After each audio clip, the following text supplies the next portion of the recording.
going to be telling you guys how to animate your car along a path in Blender and how to speed it up and slow it down. So inside of Blender you have your car, of course, and you have your car rig. What we want to do first though, and I would suggest doing this far before doing anything else in the video, is to create the path that you want your car to follow. So what you're going to do is you're going to go to Add, Curve, Path. And then you can see you kind of got like a line here.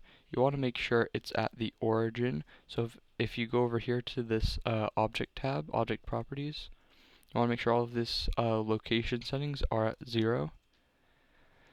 So then what you can do is you can go into edit mode and go to the top, and then you can actually move around these handles. You can see like this line right here kind of what the actual path is going to look like, or if you go back into object mode. But you can change this path by moving around these points, and of course you can extrude the points too to get different paths and stuff. But what we're going to want to do, at least in my experience, is you're going to want to first kind of draw out a rough sketch of where you want to go. So that's going to be through this draw tab. Rather than just holding down D like you usually would to draw, what you're going to be able to do is you're going to be able to draw the actual curve that you want the car to follow. So by clicking on the draw down over here, you can kind of draw whatever path you want it to follow. And then from there, if you go back into selection mode, you can tweak it. So if you want like this part to go up a little bit, and then this one to go down, or if you want to move this around, you can definitely do that. I would just make sure that you have a final path before you start animating the car going along the path, because if you change the length of the path or the direction of the path or anything like that, it will be messed up and then you will have to redo the animation. So I would highly suggest creating the path, the curve, or the road that you want your car to follow first, and then from there you can animate it. So what we're going to do next is click on the rig, go from object mode to pose mode. Then at the bottom there is this blue arrow rectangle looking object.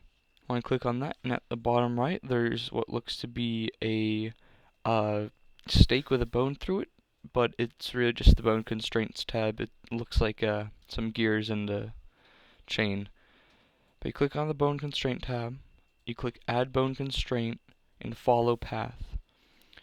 Now you'll see we have this new tab, or this new widget for follow path. You can see the offset. This is how far along the curve we want to go. The forward axis, essentially you just want you want to swap this until it's facing the right way. Fixed position and follow curve. We're going to want fixed position on because it just makes it so much easier for animating. Follow curve makes it so that when we like take a curve, like we go around a bend or something, the car will actually turn with it rather than just following the line. But the first thing that we have to do is actually select the path that we want to follow. So click on this little eyedropper here, and then click on the curve, or you can just click into this box and select the curve. Now you can see if we decrease the offset, it will follow it, but it's not following it in a way that we really want it to. So what we can do is we can click follow curve and fix position, and now it's backwards. So we can set it from negative y, or from y to negative y. 0 is at the beginning of the curve, and 1 is at the end of the curve. So what you can do is at frame 0, you can hover over the offset factor value and click I on your keyboard. And then you can go forward. I'm just going to go to the last frame, and then to 100, or to 1, and then click I while hovering over there again. Now you can see it's fully animated. Now what happens if you want to speed up or slow it down? Let's say from frame 40 to frame 60, we want to get to this point right here. We can keyframe right here.